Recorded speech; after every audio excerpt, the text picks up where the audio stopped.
प्रचोदया। देव ले आइयो माँ शक्ति। आज स्वाध्याय चंद्रकुमार क्रमांक 1327 दिन सोमवार तारीख 10 नवंबर 2025। आज हमारे बीच में आदरणीय श्री आर्यन पांडे साहब जो retired additional commissioner commercial tax है। आज आपको विषय चल रहा है श्रीमद् भागवतम, उसमें चल रहा है दसम स्कंद वक्तव्य 9 और विशेष रूप से ले रहे हैं यमुना के जल प्रदूषण के निवारण हेतु काली या नाग दमन की लीला। आप ज्यादा समय लेते आदरणीय पांडे साहब से निवेदन करते हैं कि आज उद्बोधन जारी का। आदरणीय पांडे साहब।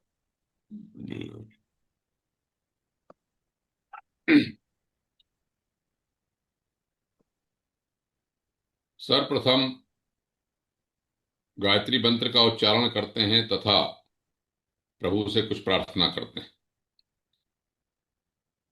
ओम भूर्भुवः स्वः तत्सवितुर्वरेण्यं भर्गो देवस्य धीमहि धियो यो नः प्रचोदयात्। ओम विश्वानि देव सवितर्दुरितानि परासुवो यद्भद्रं तन्न आसुव। ओम अग्ने नयस्पथारा ये अस्मान् विश्वानि देव वयुनानि विद्वान् युयोध्यस्मज्जुहुराणमेनो भूयिष्ठान्ते नम उक्तिं विधेम। हे सकल जगत के उत्पादक प्रकाश स्वरूप परमात्मन, आप हमारी बुराइयों को, दुर्व्यसनों को, आपत्तियों को दूर करें और जो कल्याणकारी हो वह हमें प्राप्त कराएं। ये सबसे अग्रणी अग्नि स्वरूप परमेश्वर, आप हमारे सारे कर्मों को जानते हैं। आओ यार, आप सन्मार्ग पर हमें ले चलते हुए समृद्धि प्राप्त कराएं। इस मार्ग में जो भी बाधाएं आए उन्हें आप दूर करें। हम आपको बारंबार प्रणाम करते हैं। ओम। सदैव की भांति सर्वप्रथम आदरणीय श्री अरविंद शर्मा जी का बहुत आभार, जिनके कारण पुनः मुझे अवसर मिला। हम सब लोग इकट्ठे हुए, आप लोगों को सत्संग का, आप लोगों के साथ सत्संग करने का अवसर मिल रहा।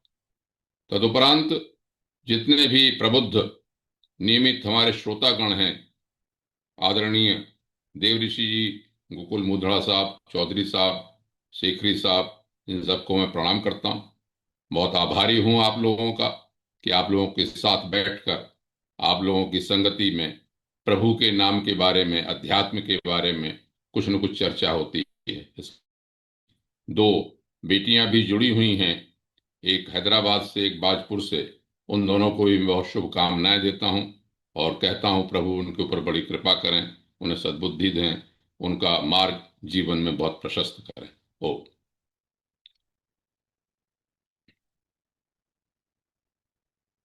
मैं श्रीमद् भागवत के प्रकरण में प्रवेश करने से पूर्व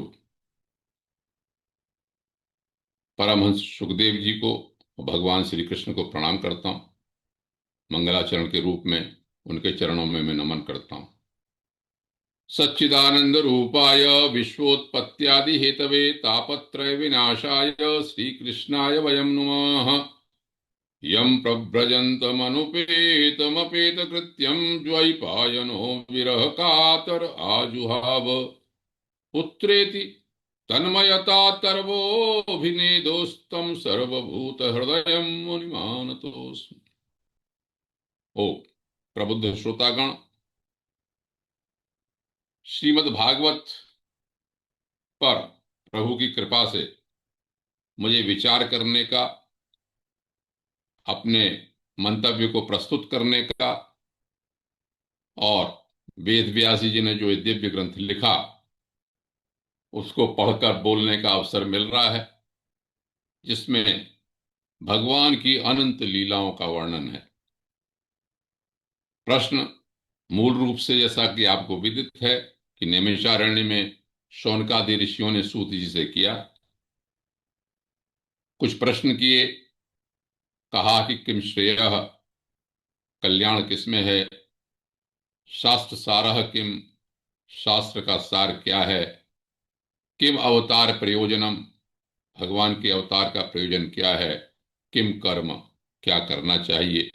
के अवताराश्च, और अवतार क्या हैं, कौन कौन से हैं। शरण धर्म, धर्मम किम शरणम गतः, और धर्म किसकी शरण में गया। धीरे धीरे हम 9 स्कंध पार करते हुए, सीढ़ियों पे सीढ़ियां चलते हुए, तरह तरह की दिव्य लीलाएं, दिव्य कथाएं, स्तुतियां सब देखते हुए 10म स्कंध पर पहुंचे हैं। जैसा कि पहले बता चुके हैं, 10म स्कंध प्राण है, निरोध लीला है। हम सब लोगों के सारे कर्मों का फल समाप्त हो जाता है, यहाँ पर भगवत की प्राप्ति होती है। भगवान के साथ साक्षात रूप से, चिन्मय शरीर के रूप से आपका अ, भ्रमण होता है, संचरण होता है, उनके दर्शन होते हैं।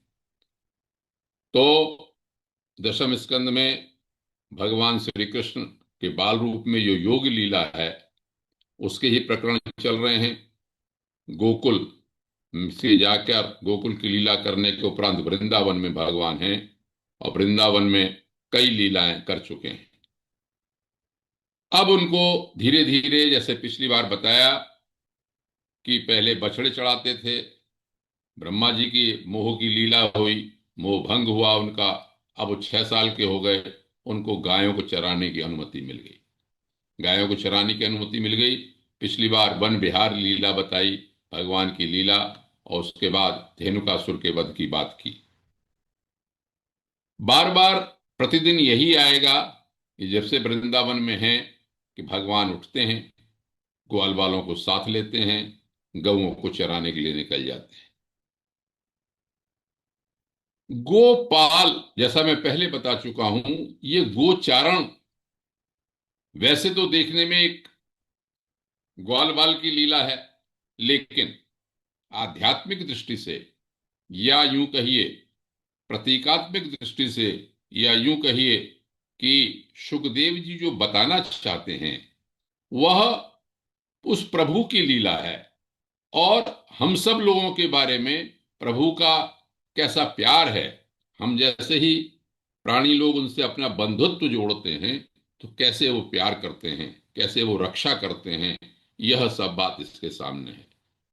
मैं बार बार हर प्रकरण में प्रायः वेदों का उल्लेख अवश्य करने का प्रयास करता हूं। यह कोई जबरदस्ती नहीं। जब भी मैंने वेदों को नोट्स बनाए इस संदर्भ में कि वहां पर ग्वालों का वर्णन आया, गोपों का वर्णन आया, ब्रज शब्द का वर्णन आया, और उदाहरण दिए।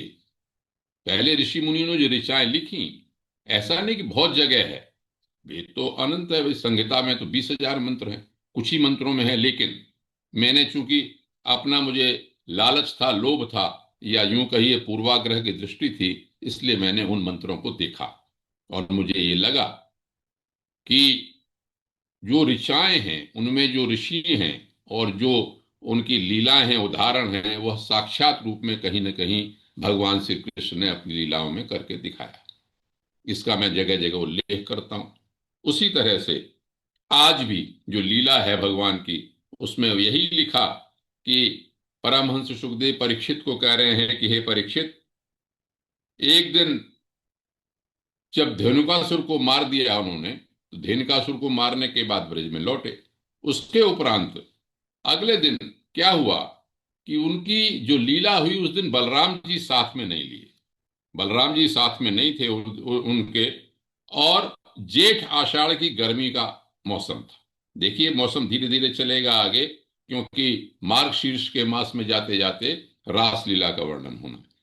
तो इस समय उसमें लिखा, परीक्षित जी को कहते हैं कि जेठ आषाढ़ का महीना था, बहुत गर्मी चल रही थी, और भगवान सुबह सुबह अपने गायों को लेके, ग्वाल बालों को लेके साथ में निकल गए। यहां पर बार बार सुखदेव जी ये कहते हैं कि हे परीक्षित, भगवान श्री कृष्ण के इतना आकर्षण था, इतना प्यार था कि उनको सब कुछ मानते थे, सर्वस्व मानते थे। वो गोपाल अपना बंधुत्व प्रकट करते थे। मैंने शायद संभवतः पिछली बार भी एक मंत्र कोट किया था, यजुर्वेद का 25/30। उसमें ये लिखा कि दिव्य गुणों की पुष्टि हेतु हम सब लोग प्रभु को उत्तम बंधु बनाते हैं। सुबंधुम, वहां पर सुबंधुम शब्द लिखा। प्रभु के साथ जैसे ही हम अपने को जोड़ते हैं तो बंधुत्व का भाव रखते हैं, तो हमारे अंदर दिव्य गुणों का विकास होता है। हम जैसा सोचते हैं, भगवान के प्रति जैसा भाव रखते हैं, भगवान तो अनंत तरह की लीला है। यदैव यदैव दृष्टि यथैव दृष्टि तथैव सृष्टि, जैसा हम सोचते हैं वैसा ही हम हो जाते हैं। एक जगह तो ये लिखा ऋग्वेद में 10/27/8, 10वें मंडल के 27वें सूक्त का 8वां मंत्र। देखिए, अब प्रतीकात्मक रूप से आप ये समझिए कि भगवान श्री कृष्ण हैं, उनके नीचे ग्वाले हैं, उनके साथ गऊ हैं, बछड़े चर रहे हैं सब लोग, और उनके साथ खेल रहे हैं, सखा के रूप में भाव बना हुआ है। उसमें ये लिखा उस मंत्र के अंदर दूसरे भाव में प्रतीकात्मक रूप में कि गौएं इंद्रियां हैं, और जो खाने जाने वाली घास वगैरह है वो विषय है। मन जो है वो ग्वाला है। भगवान जो गोपाल हैं, इनके स्वामी हैं, वो आत्मा है, ये परमात्मा है।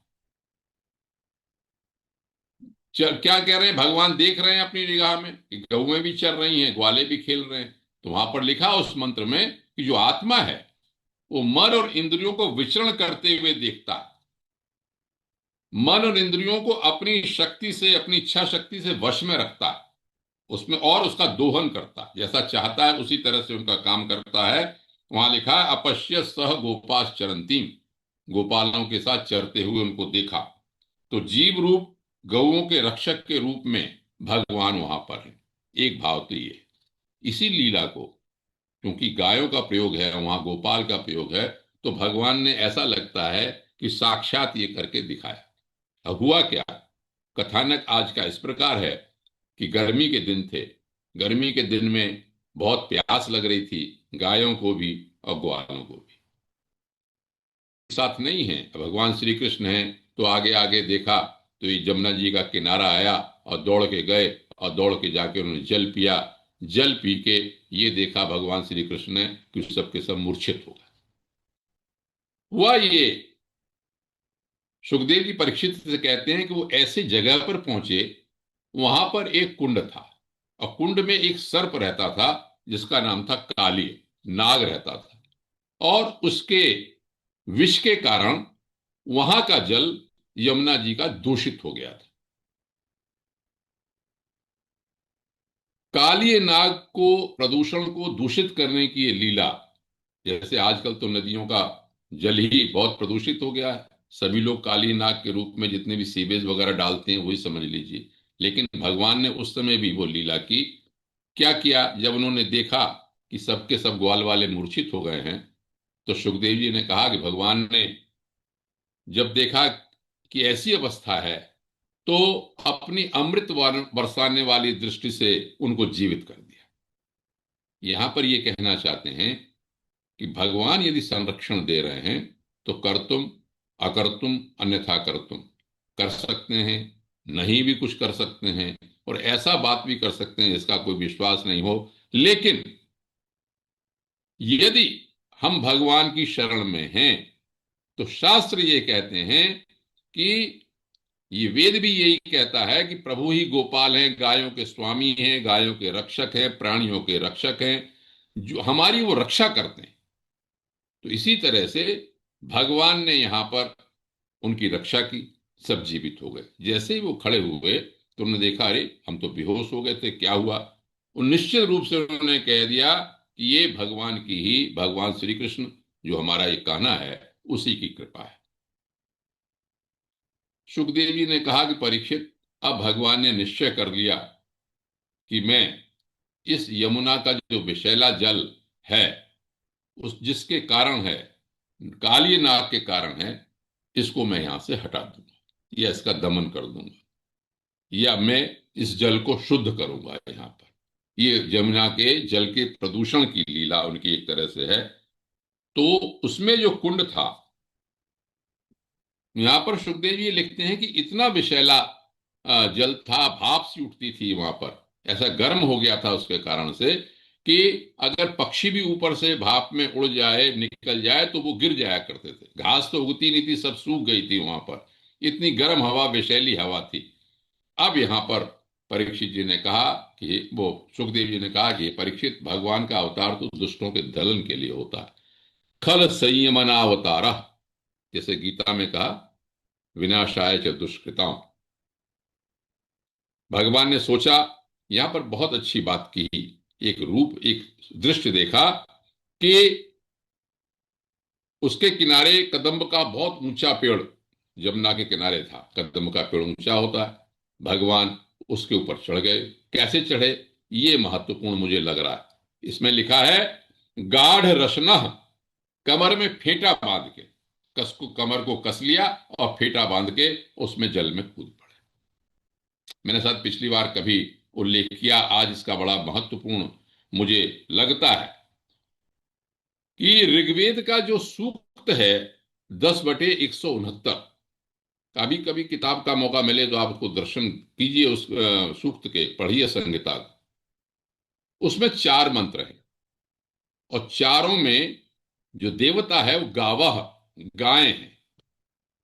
चाहे गायें, ये गाय हैं, साक्षात प्राणी हैं, इंद्रियां हैं, या किरणें हैं, या ब्रह्मांड है, पृथ्वी है, कुछ भी आप मानिए। उसमें जो ऋषि है वो इस शब्द से मुझे मेल खाता दिखा। उसमें ऋषि क्या है, शबरह काक्षीवतः। देखिए, संस्कृत के शब्द वेद से लेके सामान्य संस्कृत में आते आते काफी रूप बदल गया, लेकिन उनका अर्थ समझने की बात है। शबरह कहते हैं वन में विहार करने वाला, वो व्यक्ति, वो ऋषि जो वन में विहार करता है। और काक्षीवतः, काक्षीवतः कैसा, इसने अपने कमर को कसा हुआ, कमर में फेंटा कस के बांधा हुआ। तो यहां पर रूप मुझे बिल्कुल भगवान का वही दिखा कि भगवान ने फेंटा कस के बांध लिया, वन में विहार भी कर रहे हैं और गायों की रक्षा भी करनी है उनको। अपने जितने भी ग्वाले हैं उनकी भी रक्षा करनी है और गायों की भी रक्षा करनी है। तो वो देवता, जो गौ का, जो देवता गाय बना के जो सूक्त कहा ऋषियों ने, वो यहां पर बिल्कुल लागू होता है, जैसे उसे सचित्र करके भगवान दिखा रहे हैं। तो वहां पर फेंटा बांध के वो कहते हैं उस कुंड में कूद पड़े। और कूदने के साथ यहां पर तो ये लिखा है कि वो जल को बहुत गर्म जल था, खौल रहा था, लेकिन जब भगवान कूदे तो 400 हाथ तक फैल गया। और जब उस नाग ने देखा कि ये क्या हुआ, कैसे आवाज हुई, और नाग ने जब देखा कि एक छोटा सा सलोना सा बालक उनके सामने है, जिससे कि श्रीवत्स का चिन्ह है, पीले रंग का वस्त्र धारण किए हुए है, जब वो बालक डरा नहीं, तो इसमें लिखा कि उस नाग ने उस बालक को डस लिया, और डसने से मर्म स्थानों पर चोट की, और वो बालक भगवान श्री कृष्ण निश्चेष्ट हो गए और उनको उसने लपेट लिया। ये लपेट के जब बाहर देखा तो जितने भी ग्वाल बाल देखने वाले थे वो सब बहुत पीड़ित हुए, मूर्छित हो गए। यहां पर एक बात लिखी, इससे जो प्राणी हैं, जो मित्र हैं, जो बंधु हैं, उनके उनके समर्पण की बात पता चलती है, जो सुखदेव जी कहना चाहते हैं। उसमें लिखा कि उन्होंने अपने शरीर, धन संपत्ति, स्त्री पुत्र, भोग कामनाएं सब कृष्ण को समर्पित कर रखा था। ऐसे जब व्यक्ति, ऐसे जब साधक, ऐसे जब भक्त लोग होते हैं जो भगवान को समर्पित कर देते हैं, तो भगवान अपनी लीला करते हैं। क्या करते हैं, तो जैसे ही उधर पीछे क्या हुआ कि बलराम जी के बिना चले गए थे, जैसे पता चला लोगों को, ब्रजवासियों को, नंद बाबा को, यशोदा को, सबको, कि आज तो बलराम जी साथ नहीं गए हैं और कोई ना कोई उत्पात होना, तो उनको वो ढूंढने चल दिए। यहाँ पर लिखा कि बलराम जी सब जानते थे कि श्री कृष्ण की क्या लीला है, फिर भी वो नहीं बोले, निश्चिंत थे, लेकिन उनके साथ साथ उनको देखने के लिए चल पड़े। जब देखने के लिए चल पड़े तो कैसे देखा, उनके चरण चिन्ह दिखाई पड़ते थे। चरण चिन्ह बड़ा महत्वपूर्ण है भक्ति मार्ग में, कि कमल, जौ, अंकुश, वज्र, ध्वजा के उनको चिन्ह दिखाई पड़ते थे। उसको देखते देखते उस जगह पहुंच गए तो उन्होंने देखा कि काली नाग ने भगवान को जकड़ रखा है। तो यशोदा या गोपियां, नंद बाबा तो सब कूदने के लिए तैयार हो गए, लेकिन बलराम जी ने उन्हें कहा कि नहीं, रुको रुको, कोई बात नहीं। तो भगवान जब बाहर आए, जब उन्होंने देखा कि सभी लोग बहुत निश्चिंत, वो चिंतित हो रहे हैं और व्याकुल हो रहे हैं।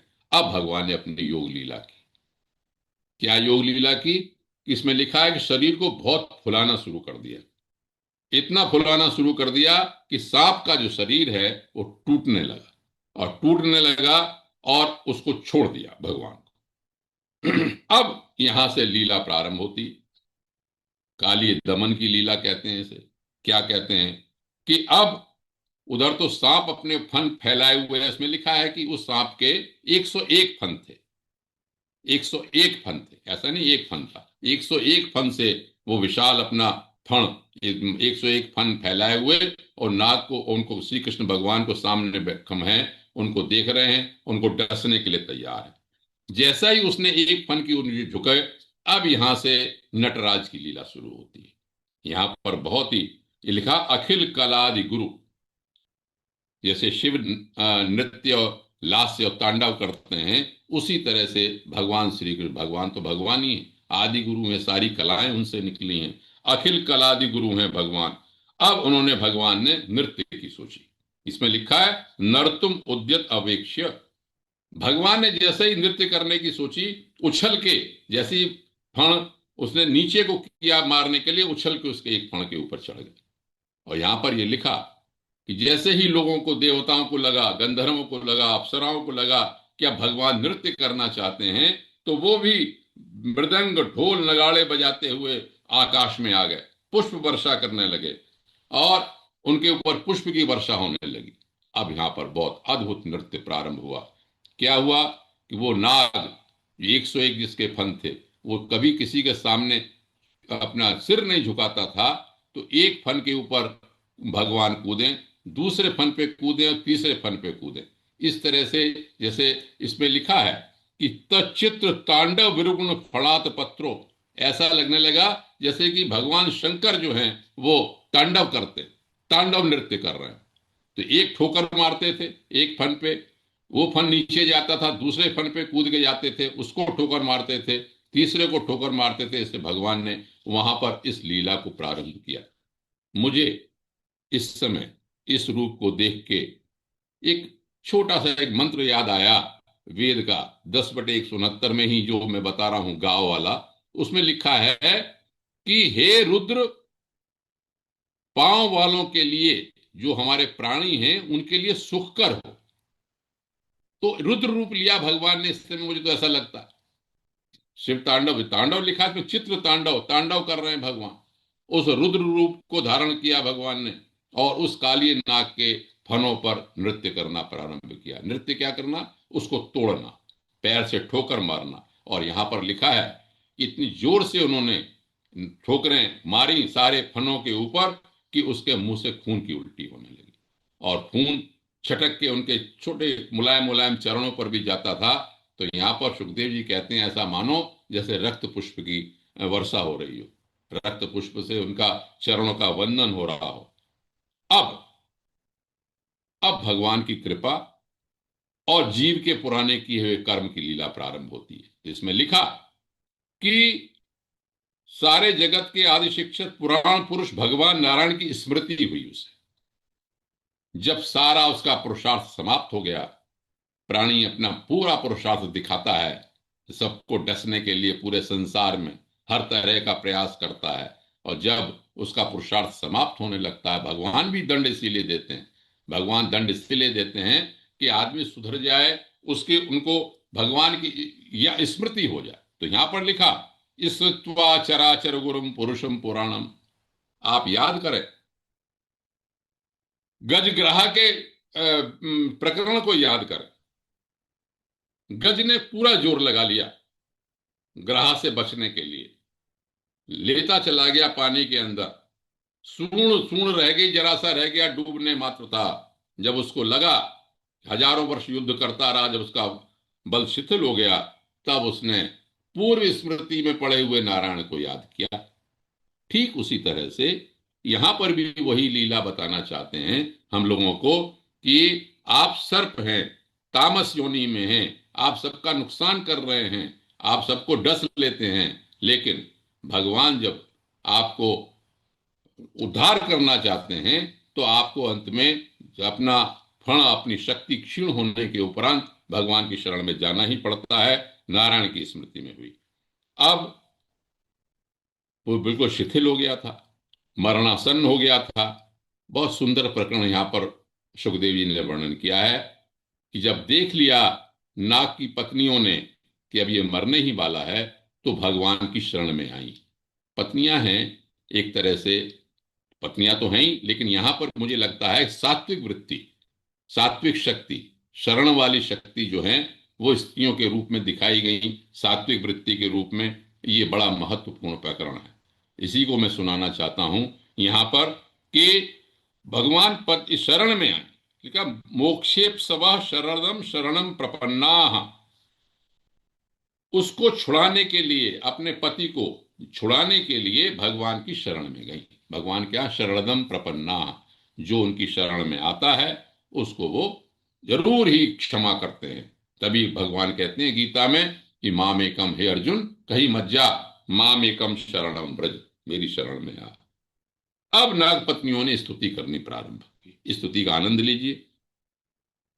कहानी अपनी जगह है, लेकिन मैं बार बार कहता हूं कि मुख्य उद्देश्य क्या है, भगवान का याद करना, स्मरण करना, उनके भिन्न रूपों को जानना, और वो इन स्तुतियों में छुपा होता है। जब हम स्तुति करते हैं तो भगवान के तरह तरह के नाम, तरह तरह के रूप, तरह तरह के गुण, तरह तरह की लीलाओं के बारे में उनको बताते हैं। वो आप भी इसका स्मरण कीजिए। मुख्य बात, जो महत्व है, वो भगवान के गुण नाम लीला के कीर्तन करने का है। कथा, कथा मात्र तो अपनी जगह है कथा, लेकिन वैसे तो कहानी हो जाएगी, लेकिन यदि आपको भगवान के सुख स्वरूप की स्थापना हो गई, कम सुख स्वरूप स्थापयति तद तदा एव कथा, अगर सुख स्वरूप की स्थापना है तो कथा वास्तव में वही कथा है। तो आप इसका आनंद लीजिए। क्या कहती हैं, अब उन्होंने कहना शुरू किया। कहा कि तब अवतारा खल निग्रहाय, पत्नियों ने कहा कि भगवान बिल्कुल निश्चित है कि आपका अवतार दुष्टों के निग्रह करने के लिए हुआ है। आप में शत्रु पुत्र में यद्यपि आप भेदभाव नहीं रखते हैं, लेकिन आप दंड देते हैं। तो दंड क्यों देते हैं, कि पापों का प्रायश्चित कराने और परम कल्याण करने के लिए। जितने भी श्राप इत्यादि आए तो अंत में सबका कल्याण ही हुआ है, सब लोगों का। कितनी कहानियां आप सुन चुके हैं। इसलिए स्पष्ट नाग पत्नियों के माध्यम से सुखदेव जी ये कहना चाहते हैं कि भगवान यदि दंड भी दे रहे हैं तो आप समझ लीजिए कि पापों का प्रायश्चित करा रहे हैं और परम कल्याण करना चाहते हैं। और पत्नियों ने स्वीकार किया कि आपने बड़ी कृपा की, आप जो दुष्टों को दंड देते हैं उनके सारे पाप नष्ट हो जाते हैं। ये वे मानते हैं। पत्नियों ने कहा मानते हैं, यदि सर्प अपराधी नहीं होता तो सर्प की योनि ही क्यों मिलती। इसने पिछले जन्म में कोई ना कोई अपराध किए हैं, लेकिन साथ ही साथ इसने कुछ ऐसे पुण्य भी किए हैं भगवान, कि आपके चरणों की रज, चरणों की ठोकर, चरणों को इसे प्राप्त हुआ। वो चरण जिनके लिए ऋषि मुनि योगी लोग सैकड़ों सैकड़ों साल लगा देते हैं कि उन चरणों के दर्शन हो जाएं, आपने उन चरणों को ही इसके सिर पे रखा है। इसका मतलब इसने कोई ना कोई पुण्य भी किए हैं, अच्छे कर्म भी किए हैं। आपने जीवों पर दया करते हुए इसने कोई धर्म जरूर अच्छा किया है पहले, जो आप यहां पर आए इसके ऊपर, और आपकी चरण कमलों की धूल के स्पर्श का ये अधिकारी हुआ। एक बात इन्होंने, एक श्लोक कहा, इसको मैं उद्धरण करना चाहता हूं। यह श्लोक इसलिए महत्वपूर्ण है कि वृत्रासुर की जब वध हो रहा था, उससे पहले वृत्रासुर ने जो स्तुति की भगवान की, उसमें 4 श्लोक मैंने बताए थे, उसमें एक श्लोक वही था जो यहां पर कहा। अंत की पंक्ति बदली हुई है, आप सुनिए इसको। जो भगवान को चाहते हैं, भक्ति मार्ग में उनकी क्या इच्छा होती है, इसमें कहा कि देखिए, जो आपके चरण धूल की शरण ले लेते हैं, आपके चरणों की जो शरण ले लेते हैं, वो स्वर्ग नहीं चाहते, सारी भूमि का राज्य भी नहीं चाहते, ब्रह्मा का पद भी नहीं चाहते, अणिमादि सिद्धियां भी नहीं चाहते, यहां तक कि जन्म मृत्यु को छुड़ाने वाले कैवल्य मोक्ष को भी नहीं चाहते। ये श्लोक बड़ा अच्छा था, मैंने बोला था पहले न नाक पृष्ठम न च सार्वभौमम। नाक पृष्ठ कहते हैं स्वर्ग को, सार्वभौम कहते हैं सारी भूमि को। न पारमेष्ठ्यम न रसाधिपत्यम। देवता देवराज इंद्र भी हम नहीं बनना चाहते। न योग सिद्धि अपुनर्भवम वा। न योग की सिद्धियां हम चाहते हैं, मोक्ष भी नहीं चाहते। वांछन्ति यद पादरज प्रपन्ना। भक्ति मार्ग वाले तो कहते हैं आपके पैरों के चरणों की धूल अगर हमको मिल जाए तो हमको कुछ नहीं चाहिए। और ये सर्प होकर भी इतना भाग्यशाली है कि आपके चरण इसके सिर के ऊपर पड़े हैं, आपको प्रणाम करते हैं। यहां पर कहा, अब देखिए इस स्तुति के माध्यम से भगवान के तरह तरह के दिव्य नाम इसमें आए। सबसे पहले जो सुखदेव जी को बहुत पसंद है नाम, ओम नमस्तुभ्यम भगवते पुरुषाय महात्मने। पुरुष शब्द बहुत महत्वपूर्ण है भगवान के लिए। वो कहते हैं बार बार हर जगह पुरुष पुरुष। पुरुषेते जैसे बता शरीर में जो स्थित रहता है, या पुरुष का पिछली बार भी मैंने एक उत्पत्ति बताई थी, अर्थ बताया था, समझ लीजिए कि जो भगवान रहते हैं इसमें, पुनः उसको पवित्र करते हैं, ऋणद्धि आवृत्त करते हैं, घेरे हुए हैं, और स्यति इसका अंत भी करते हैं, इसलिए वो पुरुष कहलाते हैं। और कहा कि आप विराजमान होते हुए भी अनंत हैं, समस्त प्राणियों के आश्रय। सब गुण सुनते जाइए और आनंद लीजिए। भगवान का ये रूप समझिए कि विधि निषेध, निवृत्ति और प्रवृत्ति दोनों तरह से कैसे हैं। आप प्रकृति से परे स्वयं परमात्मा हैं। आप सब प्रकार के ज्ञान अनुभव के खजाने हैं। आपकी महिमा शक्ति अनंत है। आपका स्वरूप अपराकृत है, चिन्मय है। प्राकृतिक गुण विकार आप स्पर्श नहीं करते। आप ही ब्रह्म हैं। हम आपको नमस्कार करते हैं। देखिए भगवान श्री कृष्ण साक्षात एक बालक के रूप में है सामने, लेकिन उनकी लीला, उनका गुण, उनका प्रभाव नागपत्नियां जान रही हैं। एक शैली मैंने बार बार बताई, स्तुतियों की शैली है कि निर्विकार ब्रह्म जो है उसका पहले वर्णन करते हैं परम सुखदेव जी, फिर प्रकृति का वर्णन करते हैं, विराट पुरुष का वर्णन करते हैं, उसके बाद सामने जो एक मानव के रूप में जो भगवान हैं उनका वर्णन करते हैं। तो यहां पर उन्होंने कहा कि आप प्रकृति में अब बहुत अच्छी बात थी, कालाय, आप काल हैं। काल क्या, जब सत्व रज तम बराबर होते हैं तो उसमें क्षोभ पैदा करते हैं। सत्व रज तमसाम साम्यावस्था प्रकृति। सत्व रज तम की साम्य अवस्था प्रकृति होती है। उसके जब क्षोभ होता है तो प्रकृति में सत्व रज तम के क्षोभ होने के कारण ये प्रकृति हमारी बनती है। फिर काल नाभाय, काल भी है, काल का आश्रय भी हैं आप, और काला वैभव साक्षिणे, उसके साक्षी भी हैं। भगवान का रूप देखिए आप, काल हैं, काल का आश्रय भी हैं और उसके साक्षी भी हैं। भगवान साक्षी भी हैं। उपादान का निमित्त कारण तो है ही, उपादान कारण भी है।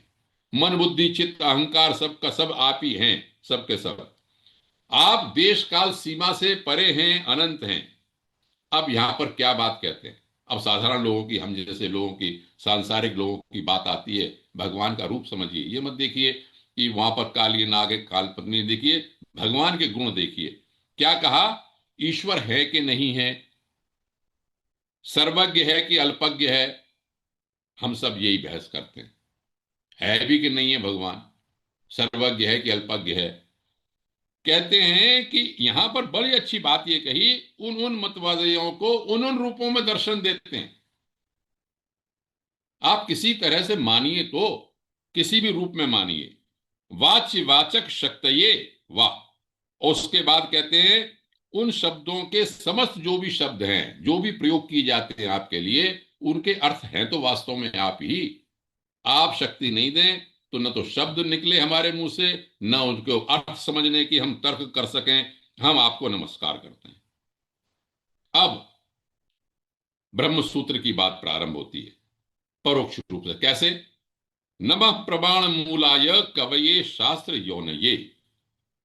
आप जितने भी प्रत्यक्ष, अनुमान, प्रमाण, उपमान, चार जो प्रमाण कहे गए हैं, उन वो भी आप हैं, लेकिन शास्त्र योनि भी आप हैं।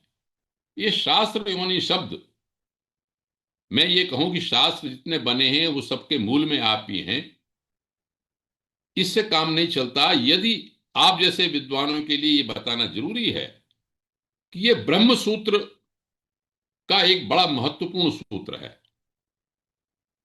ये पूरी श्रीमद् भागवत की व्याख्या वेदों के ब्रह्म सूत्र इत्यादि उपनिषदों के परोक्ष में हुई है। कैसे?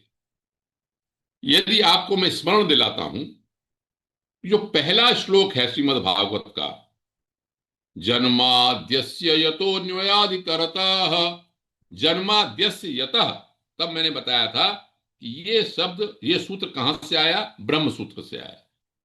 ब्रह्म सूत्र बहुत ही पुष्ट, प्रामाणिक और एक क्लिष्ट ग्रंथ माना जाता है, जिसको सारे मत वाले मानते हैं, चाहे वो क्या कहते हैं वैष्णव है, चाहे वो शांकर है, सब इस पे व्याख्या करते हैं। ब्रह्म सूत्र का पहला सूत्र है अथातो ब्रह्म जिज्ञासा, ये कि हम ब्रह्म की जिज्ञासा करते हैं, ब्रह्म के बारे में बताते हैं। दूसरा ही सूत्र है जन्माद्यस्य यतः। इसका अर्थ क्या हुआ? कि जिससे सारा ये सृष्टि बनी, जिससे जन्म हुआ, वो जो शक्ति है। तो ये तो आ गया श्रीमद् भागवत के प्रारंभ में। अगला सूत्र है शास्त्र यौनित्वात्। शास्त्र कहते हैं इस बात को कि वो परम सत्ता है, वो शास्त्र योनि शब्द यहां पर आया। इतने कहने के बाद दशम स्कंद में दूसरे सूत्र को ले आए परम हंस सुखदेव जी, शास्त्र यौनयः, शास्त्र योनि है। और उसके बाद तीसरा सूत्र, चौथा सूक्त है उसका सूत्र तत्तु समन्वयात। पहला है था तो ब्रह्म जिज्ञासा, फिर है जन्माद्यस्य यतः, फिर है शास्त्र योनित्वात्, फिर है तत्तु समन्वयात।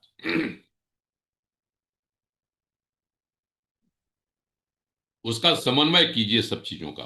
तो हर स्तुति में भगवान के उस ब्रह्म सूत्रों का कि जो कहा है वेद व्यास जी ने ब्रह्म सूत्र में, उसका समन्वय किया है।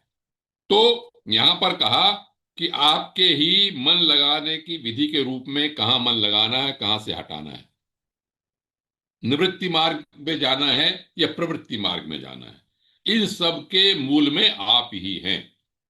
एक बहुत ही समन्वयात्मक दृष्टिकोण श्रीमद् भागवत देता है। बल्कि हमारा सनातन धर्म में है ही यही विशेषता कि आप निवृत्ति में जाइए, प्रवृत्ति में जाइए, किसी तरह से भी आप जुड़िए, उस मार्ग पे आगे बढ़िए, आपको उसी प्रकार से, उसी तरह से सत्ता का अनुभव होगा, सत्ता का साक्षात्कार होगा। यहां पर ये लिखा कि वासुदेव भी आप हैं, संकर्षण भी आप हैं, प्रद्युम्न भी आप हैं, अनिरुद्ध भी आप हैं। मैं पहले बता चुका हूं शुरू में कि मन बुद्धि चित्त अहंकार, ये चारों ही रूप में इसमें है। और नागपत्नियों ने कहा कि हम आपको बार बार नमस्कार करते हैं। अंतःकरण की वृत्तियों के भी प्रकाशक आप हैं। फिर कहा मननशील है, आत्मा राम है। आत्मा राम होना चाहिए, आत्म रमण करते हैं। लिखा मौन ही आपका स्वभाव है। हम आपको नमस्कार करते हैं। ऋषिकेश, एक शब्द का वहां पर एक और उनका विशेषण किया, ऋषिकेश। ऋषिकेश का अर्थ ये होता है, र है, र पे नीचे री की मात्रा है, री नहीं है, हरी है। ऋषि का कहते हैं इंद्रियों को, ऋषिकेश कहते हैं इंद्रियों के स्वामी को। ये जो ऋषिकेश शहर बना है वो ऋषिकेश नहीं, ऋषिकेश। ये इसमें गीता में भी, जीवन भगवत गीता में भी इसमें आया है। तो ऋषिकेश नमस्तेस्तु, आप इंद्रियों के स्वामी हैं, हम आपको नमस्कार करते हैं। आप नाम रूपात्मक विश्व प्रपंच के निषेध की अवधि भी आप ही हैं। और हम कहते हैं कि विश्व प्रपंच है सारे का सारा। आदरणीय हमारे विद्वान कालरा साहब बैठे, इस बात को मानते हैं कि क्या है, सब विश्व प्रपंच है, कुछ नहीं है, अंत में इसके पीछे सब कुछ एक परम सत्ता है, ब्रह्म है। वो भी ठीक है, लेकिन जब विश्व के रूप में आते हैं, सामने आते हैं, तो आप विश्व रूप भी हैं। क्योंकि उपनिषद कहते हैं विश्ववेदम वरिष्ठम, ये विश्व जीव है, सब कुछ वही है, ईशावास्यम इदम सर्वम, ये भी कहा जाता है। तो दोनों तरह की बात करते हैं कि आप स्वरूप भी ज्ञान के द्वारा भी स्वरूप कराते हैं और आत्यंतिक निवृत्ति के कारण भी आप ही हैं। अब देखिए, गीता ही एक तरह से आ रही कर्मयोग की, कि कर्तापन आप में नहीं है तो इसलिए कर्म भी नहीं करते। लेकिन काल शक्ति को स्वीकार करके जो सत्व रजतम के गुण हैं उनसे आप सब कुछ कराते भी हैं, करते भी हैं, उत्पत्ति भी करते हैं, स्थिति भी करते हैं, प्रलय की लीला भी करते हैं। आपकी लीलाएं अमोघ हैं। बस असली बात यही है, हरि अनंत, हरि कथा अनंता। कहीं भी शक संदेह नहीं होना चाहिए। किसी भी तरह से, किसी भी तरह से जुड़िए आप उनसे, किसी भी मार्ग पर, किसी भी प्रकार से। अपनी अपनी व्याख्याएं हैं, इसमें लिख दिया अपनी अपनी व्याख्याएं हैं। सब भगवान को आप जिस तरह से आप चाहते हैं, भगवान उसी तरह से दर्शन देते हैं। और लिखा कि आप सत्य संकल्प हैं। आप जीवों के जो संस्कार, छुपे हुए प्रारब्ध हैं, उनको जागृत कर देते हैं, उनको तरह तरह की योनियों को प्रदान कर देते हैं। उनमें शांत योनि है, अशांत योनि है, मूढ़ योनि है। शांत माने सत्व योनि, अशांत माने रजो योनि, रजगुण प्रधान योनि, और मूढ़ माने तमोगुण योनि। गोपियां, वो नाग पत्नियां ये कह रही हैं अब स्तुति में कि भगवान, हम जानते हैं कि आपको सतोगुण जो है वो आपको बहुत प्रिय है, सतोगुण प्रिय है। इसलिए फिर भी ये आपका भी सर्प मरने वाला है। आप हमेशा ही अबलाओं पर दया करते हुए आए हैं। आप इनको, इसको दया करके प्राण इसके छोड़ दीजिए। यहां पर कहा, यश श्रद्धया अनुतिष्ठन वही मुच्यते सर्वतो भयात। गीता की बात कहा, यो यश श्रद्धा सएव सा, कि जो श्रद्धा के साथ भगवान आपकी शरण में आता है उस सारे भयों से मुक्त हो जाता है। इतनी उन्होंने जब स्तुति इस तरह से की तो भगवान ने उसको छोड़ दिया। धीरे धीरे चेतना आई। नाग ने भी स्तुति की। नाग भी अपना समझ गया कि भगवान, हम तो जन्म से ही सर्प योनि में आए हैं, तो मैं चाहे आत्मा के रूप में कुछ भी हूं, लेकिन योनि के रूप में तो मेरा दुष्टता है ही। हम गुण भेद से, जो भी आपने तरह तरह से योनियों का निर्माण किया है, तो हम इस योनि में आके अपने स्वभाव को नहीं बदल सकते। अंत में नाग ने भी ये कहा, अनुग्रहम निग्रहम वा मन्ये तद विधेहि न। आप हमारे ऊपर चाहे अनुग्रह करो, चाहे हमको दंड दो, जैसा चाहो वैसा करो। यद भद्रम तन्न आसुव, जो कल्याणकारी हो भगवान वो करो। आपके ऊपर ही छोड़ दिया आपको जो है। अब जैसे भगवान ने कहा कि अब ये सुधर गया है, तो उन्होंने कहा कि सर, तुझे अब यहां नहीं रहना चाहिए। और क्योंकि तुम्हारे जाने से मैं क्या चाहता हूं, गो नृभि भुज्यताम नदी, गौओं और मनुष्यों द्वारा इस नदी का उपयोग लायक होना चाहिए, जिससे कि गौएं और मनुष्य जमुना जल का आ, उपयोग कर सके। यहां पर ये और भगवान के मुख से कहलवा दिया सुखदेव जी ने कि जो भी तुझको दी हुई आज्ञा और इस समय का जो भी कीर्तन करेगा, स्मरण करेगा, उसे सांपों से भय नहीं होगा। इस स्नान में जल से देवता पितरों का तर्पण करेगा, मेरी पूजा करेगा और सब पापों से मुक्त हो जाएगा। मैं जानता हूं कि रमणक द्वीप से यहां पर भाग के आया था, अब तू, तेरे ऊपर मेरे चरण चिन्ह अंकित हो गए हैं, तू उस रमणक द्वीप में चला जा। वहां से वो चला गया और यमुना का जल प्रदूषण से मुक्त हो गया। संक्षेप में रमणक से क्यों आया था, ये भी कहानी उन्होंने सुनाई। उन्होंने कहा, भाई ये रमणक द्वीप में रहता था, तो वहां पर नाग लोग रहते थे। गरुड़ का ये था कि हमें नाग का भोजन चाहिए। एक नाग रोज जाया करते थे भोजन के लिए। जब इस काली नाग का नंबर आया तो इसने मना कर दिया जाने से। गरुड़ जी इससे नाराज हुए, इसके पीछे आए। ये जाके जहां सौबरी ऋषि तपस्या कर रहे थे वहां जाके छुप गया। सौबरी ऋषि की तपस्या में विघ्न आया। विघ्न आने के बाद उन्होंने कहा दिया गरुड़ से कि तुम इसको नहीं खा सकते। तो यहां से भाग के जहां सौबरी ऋषि कुंड में आ गया था, ये पता था उसे यहाँ पर कि सौबरी ऋषि जी ने श्राप दे रखा है, गरुड़ इस इलाके में नहीं आ सकता। इस कारण से यहाँ पर कुंड में आ गया था। लेकिन इसके कारण रहते रहते काली नाग के विष से यमुना प्रदूषित हो गई थी। लेकिन अब भगवान ने ये कह दिया कि जाओ तुम अपने रमणक द्वीप में वहां पर रहो, और वहां पर ही रहा। इसके बाद भगवान को नाग पत्नियों ने दिव्य मालाएं दी, आभूषण दिए। वह भगवान कुंड से बाहर निकले, और जैसे ही वो बाहर निकले तरह तरह की कमल की माला और नागमणियों की माला उनके गले में पड़ी हुई थी। ये भी लोग देख रहे थे। यशोदा मैया, रोहिणी जी, नंद बाबा, सबके सब प्रसन्न हो गए। सब आनंद मग्न हो गए। पर्वत, वृक्ष, ग्राम, बछड़े, सबके सब और आनंद से हो गए।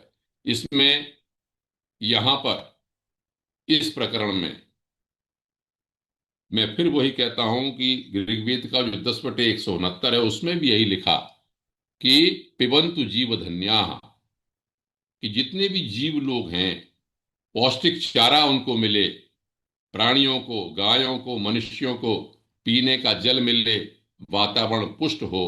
तो एक तरह से उस वेद के सूक्त को चरितार्थ करने के लिए ही भगवान ने ये लीला यहां पर की। दो तरह के पक्ष हैं कि कालीय नाग क्या है।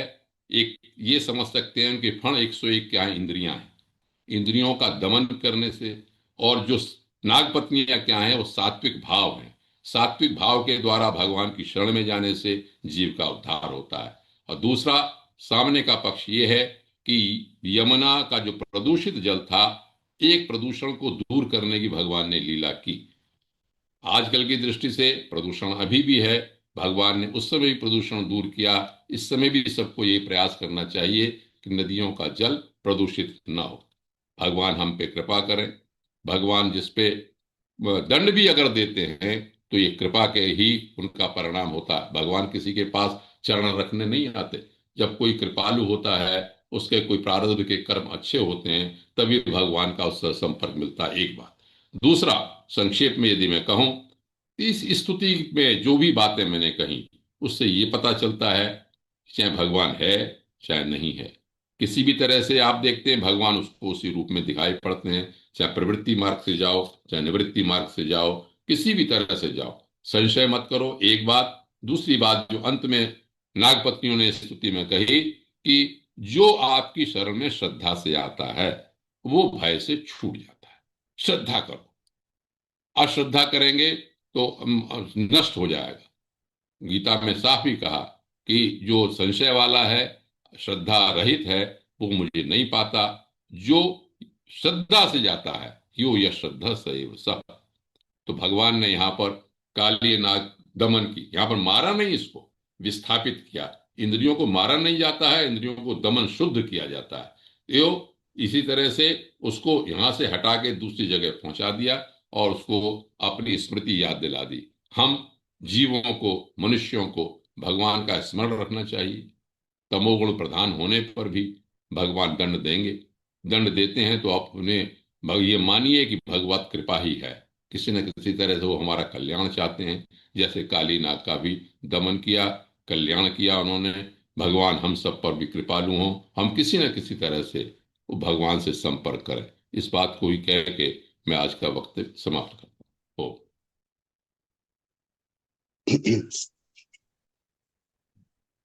बहुत बहुत धन्यवाद आदरणीय आर्यन पांडे साहब। सभी लोग अनम्यूट हैं। इस संबंध में किसी कोई जिज्ञासा, कोई प्रश्न बनता है तो आदरणीय पांडे साहब से पूछ सकते हैं। पांडे जी, जी जो सांख्य दर्शन के कपिल हैं वो कहते हैं कि प्रधान से संसार पैदा हुआ है, जी जड़ प्रकृति से संसार पैदा हुआ है। जी लेकिन पूरा वेदांत जो है, खासकर ब्रह्म सूत्र जो है, इस बात को कहता है जी कि योनिश्चय ही ज्ञेय थे, कि जी। ब्रह्म को योनि कहा हम्म। जाता है। योनि का मतलब होता है उपादान कारण, जी कि अगर जगत प्रकट हुआ है तो वो ब्रह्म से ही हुआ है। जी जी ब्रह्म जो है, कतारनीशम पुरुषम ब्रह्म योनिम, जी मुंडक उपनिषद कह रहा है। जी ये इस बात का प्रतीक है कि उपादान कारण और जी निमित्त कारण दोनों के जी दोनों जी ब्रह्म ही है। है। ब्रह्म उपादान कारण भी है, निमित्त कारण भी है। जी और जो उपादान सांख्य जड़ को मानता है, प्रकृति को प्रधान को मानता है, वो नहीं है। जी कपिल जी कहा करते थे कि जड़ प्रकृति जो है, सत्य कार्यवाद का मतलब होता है कि हम्म कारण कार्य में जो सत्य है वो ही सामने हम्म आता है। जो हम्म। अव्यक्त होता है जड़ प्रकृति, वो ही प्रकट होकर के सामने आ जाता है। जो जी उसमें अव्यक्त नहीं है वो जी लाख कोशिश कर लो जाए, वो सामने नहीं आ सकता।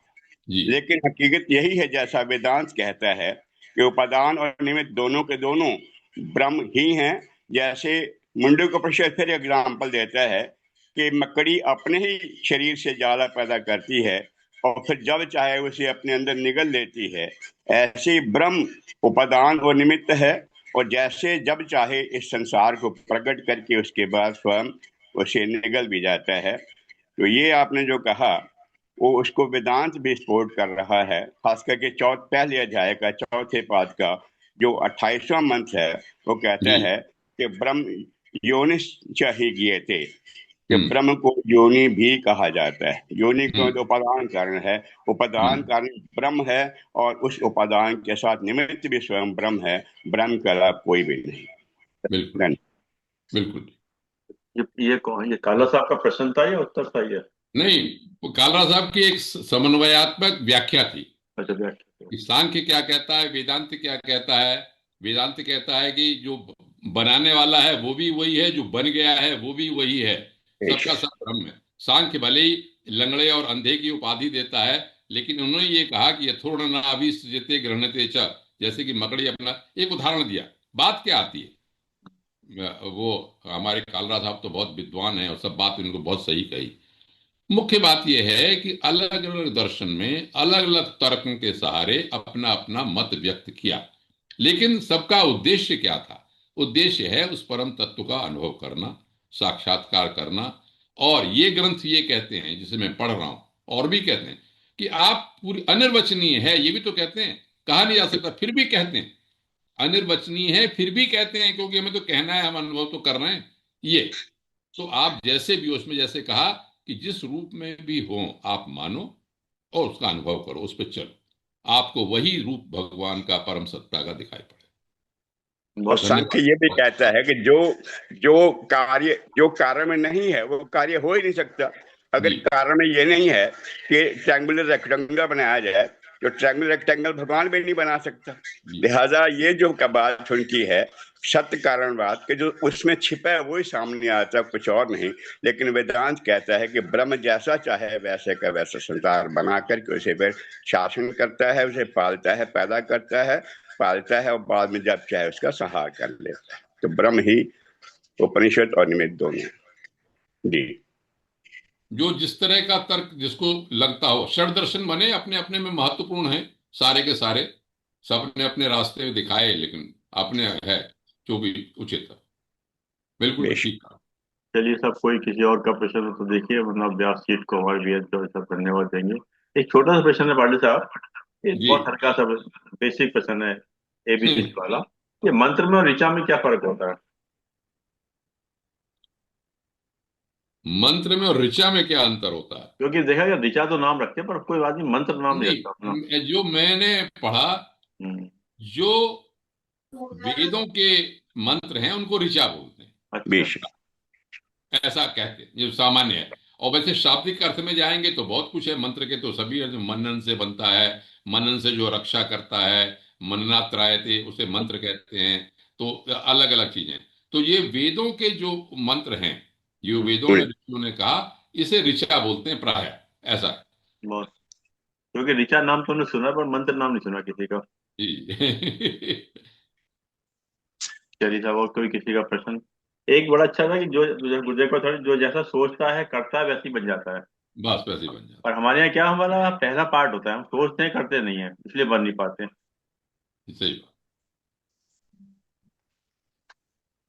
चलिए सही साहब, कुछ आप भी पूछ लीजिए प्रश्न, हमारा धन्यवाद तो चर्चा देंगे ही अपना। आप भी ज्ञानी व्यक्ति हैं सर। आपने ज्ञानी नहीं हूं सर, मुझे कोई प्रश्न नहीं पूछना। इतना ज्ञान उन्होंने दे दिया है, यही बहुत बहुत है सर। अच्छा मुंद्रा ये। साहब भी आए हुए हैं। हम्म। मुंद्रा साहब हाँ, भी आए मुद्रा हुए साहब पता हैं। नहीं बोल ही रहे कुछ, चले गए वो। चलेगा। वो कक्षा में चले वो गए। थोड़ी देर दिख रहा हो। अच्छा ना। नहीं, क्योंकि वो अपनी बात समझना चाहते हैं कि तत्व की बात मिली कि नहीं। हम्म। पर साहब, ये जो नाग इस तरह के अब अभी भी हैं क्या, वो कई सारे फन वाले जिसमें भगवान कृष्ण जी बैठे थे, नहीं? मैं इस बात को नहीं कह सकता, ये तो देव ऋषि जी बताएंगे, प्रकृति के नजदीक ही जाता है। वैसे वैसे अगर इंद्रियों के रूप में देखें तो हम भी कई सारे फन रखते हैं। कई इस समय हमारा साउंड सात्विक बंद है गुण ऋषि वाला साहब, फन साउंड है बंद है। कि रजोगुण वाला फन है साउंड कि तमोगुण है। साउंड बंद है। साउंड बंद है ऋषि साहब आपके। चले जाओ, जो जो इमेजिन करो वो आपको मिल जाता है, जो भी करो, जो भी करो, पूरा पूरा ब्रह्मांड आपके अंदर है, हाँ? वैसे नहीं, तो पांडे जी फुल, ने वैसे सही समझाया कि वो ना ये सब चीजें हमें सिखाने के माध्यम से है, मतलब ये सिखाया गया है ना, हाँ, सब सिखाने से बात। मतलब सिखाने के। जैसे सुबह सुबह सुबह काला साहब से हो रहा था, ये पूरा संसार ही ब्रह्म है, बस। मतलब ये ब्रह्म है, कोई जगह एक चीज छोड़े, पूरा ये ब्रह्मांड, ब्रह्मांड ही ब्रह्म है, पूरा संसार ही ब्रह्म है, एक भी चीज तो अलग सब नहीं ब्रह्म है। से उपजा है ना, इसलिए ब्रह्मित हुआ। सब ब्रह्म ही है।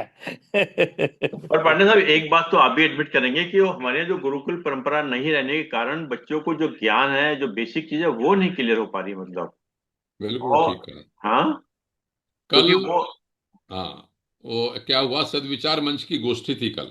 हम्म, तो उसमें एक मत ये भी आया कि क्या करना चाहिए इस समय। तो एक तो ये कि अपनी बात मुखरता से रखनी चाहिए, लेकिन उसमें एक बात ये कही गई कि जहां चर्च है वहां कॉन्वेंट है, जहां मस्जिद है वहां मदरसा है। तो जहां मंदिर, आश्रम या मठ है वहां गुरुकुल होने ही चाहिए, पहले थे तभी उद्धार होगा, जो आपने बात कही। यदि मैं वेदांत वाले मठ में जाऊंगा तो वेदांत को जान जाऊंगा, यदि मैं वैशेषिक में जाऊंगा तो योग करूंगा तो योग वाले को जान जाऊंगा। आप अपने बच्चे को, मैं अगर आप प्राणायाम करते हैं या मैं प्राणायाम करता हूं, या मुझे प्राणायाम नहीं आता तो मैं बच्चों को प्राणायाम नहीं सिखाता। मुझे भजन कीर्तन आता है, मैंने भजन कीर्तन सिखा दिया। तो जो जो आएगा वो सीखेगा। तो यही गुरुकुल की बात आपने कही कि गुरुकुल की प्राथमिक शिक्षा बहुत जरूरी और एक कहीं ना कहीं सिविक सेंस भी होना चाहिए। आज के समय में देखा जाए सिविक सेंस नहीं है कहीं पर भी, इसकी भी कक्षा होनी चाहिए। है। वो गुरुकुल सिखाता है ना सिविक सेंस पर, कि शुरू में उठो, ये करो, अब प्रकृति को नष्ट मत करो, गुरु को प्रणाम करो, पृथ्वी को प्रणाम करो, सब करो, वो गुरुकुल सिखाता है। संध्या हवन करो, ये सब अनुशासन ही सिखाता है गुरु। क्योंकि स्वामी विवेकानंद ने कहा था कि common sense are most uncommon. जी। चलिए आदरणीय वीरेंद्र जोशी साहब, धन्यवाद दीजिएगा व्यासपीठ को।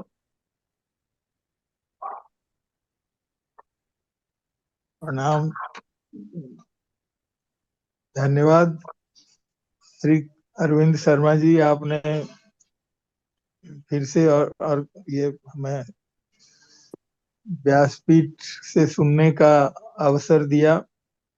और मैं श्री आर एन पांडे जी को व्यासपीठ पर विराजमान आज हमारे पांडे जी हैं, उनको बहुत बहुत प्रणाम, सादर प्रणाम और धन्यवाद भी करता हूँ कि आपने कालिया मर्दन के नाम, लीला के नाम, मतलब उसको प्रतीक रखते हुए आपने बहुत कुछ बताया। और ये बताया कैसे यमुना का पॉल्यूशन जो अभी भी हो रहा है उसको भी हमें साफ करना चाहिए, और किस तरह से वो न, नाले, कुंड की बात कही जिसमें कालिया रहता था। तो वैसे ही आज हमारे अनेकों कुंड, अनेकों धाराएं उसमें यमुना में मिल रही हैं, या और भी नदियों में मिल रही हैं, गंगा में भी है। तो उन सबको साफ करने की मुहिम शुरू होनी चाहिए। हालांकि थोड़ी थोड़ी बातें तो होती रहती हैं, कई लोग बोलते हैं, लेकिन हो नहीं पाता है। पता नहीं कब कृष्ण भगवान फिर आएंगे, या उस रूप में कोई आए जो कि पूरे पूरे इस गंदगी को साफ करवाए।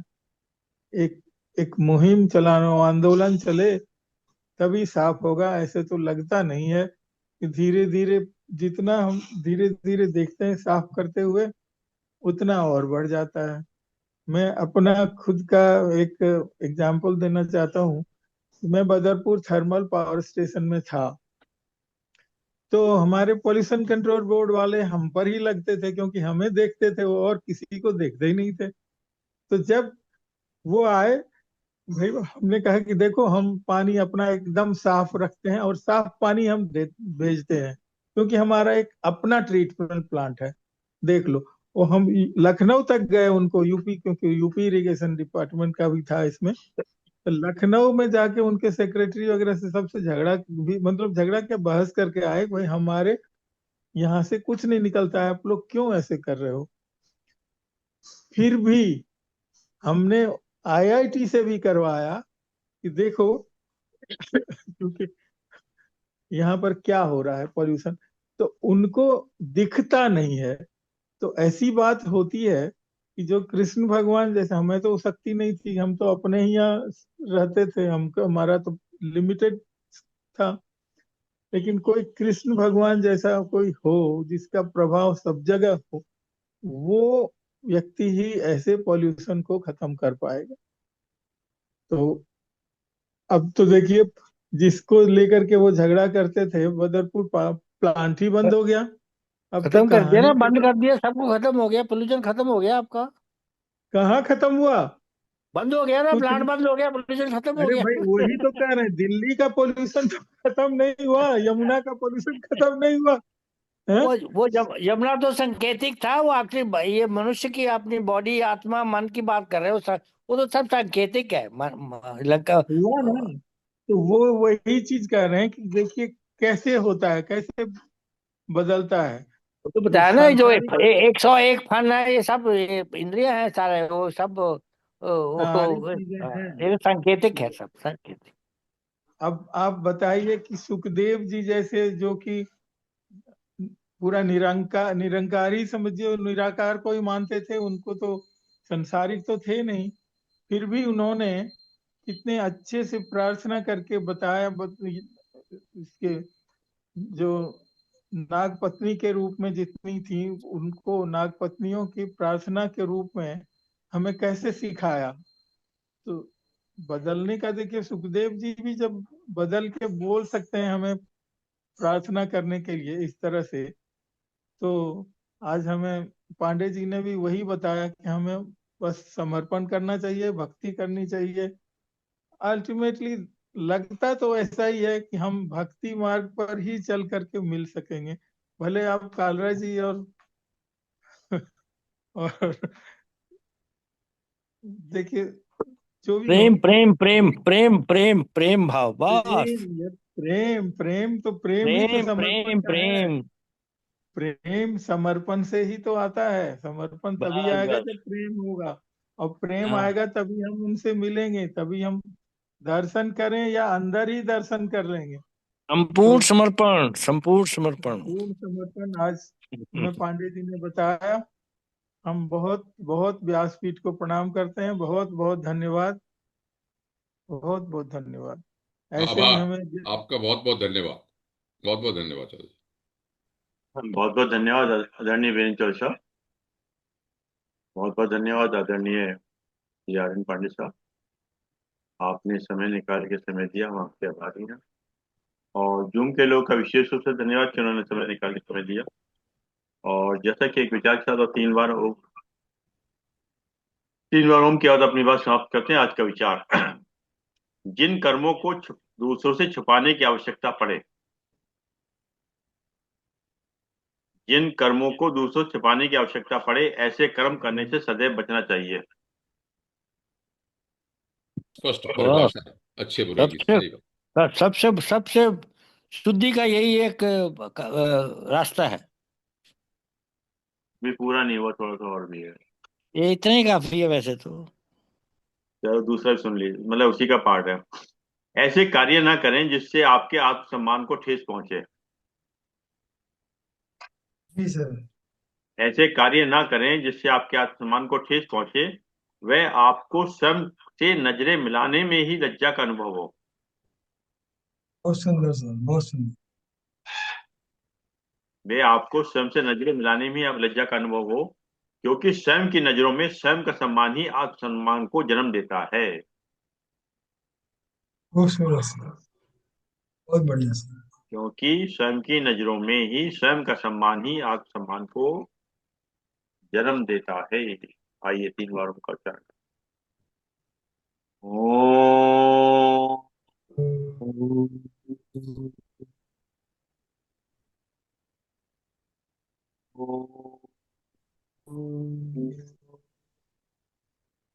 ओ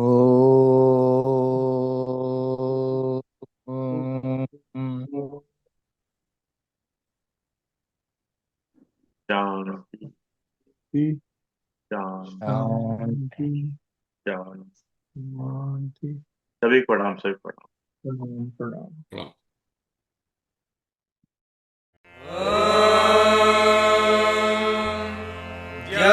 शान्तिरन्तरिक्षं शान्तिः पृथिवी शान्तिरापः शान्तिरोषधयः शान्तिः वनस्पतयः शान्तिर्विश्वे देवाः शान्तिर्ब्रह्म शान्तिः सर्वं शान्तिः शान्तिरेव शान्तिः।